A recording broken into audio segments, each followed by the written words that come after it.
Hello friends, welcome to day 26 of 100 days hard chilling. শুই উঠিয়ে প্ৰথমে এগিলাচ পানী খালোঁ। ইয়াৰ পিছতে 10 বাৰ সূৰ্য নমস্কাৰ কৰিলোঁ আৰু বেলেগ ফ্ৰী হেণ্ড এক্সাৰচাইজসমূহো একেবাৰতে কৰি ল'লোঁ। ইয়াৰ পিছতে মৰ্ণিং ৱাক কৰিবলৈ গৈছিলোঁ। আজিও বতৰ বেয়া আছিল আৰু বৰষুণ অহাৰ পূৰ্ণ সম্ভাৱনা আছে। ইয়াৰ পিছতে মই অলপ ৰানিং কৰি ল'লোঁ। এয়া ৰানিং কৰি থাকোঁতে বৰষুণ আহিলে।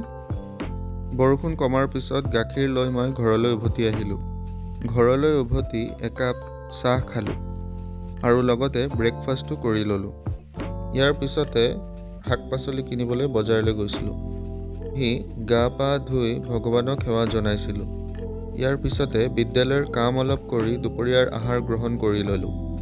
সন্ধিয়া ধূপ চাকি জ্বলোৱাৰ পিছত ভাগৱত গীতা পাঠ কৰিলোঁ আৰু আজি দ্বিতীয় অধ্যায় অৰ্থাৎ সংখ্যা যুগৰ 8টা শ্লোক পঢ়িলোঁ আৰু ইয়াৰ লগতে আজি দ্বিতীয় অধ্যায়ৰ অধ্যয়ন কৰা সমাপ্ত হ'ল।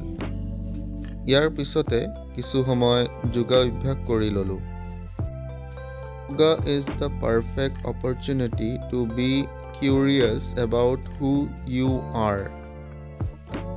ইয়াৰ পিছত হেল্ডি স্নেক্স অলপ খাই ল'লোঁ আৰু এয়া হ'ল ৰাতিৰ আহাৰ। এয়া হ'ল আজিৰ চেলফি। ধন্যবাদ।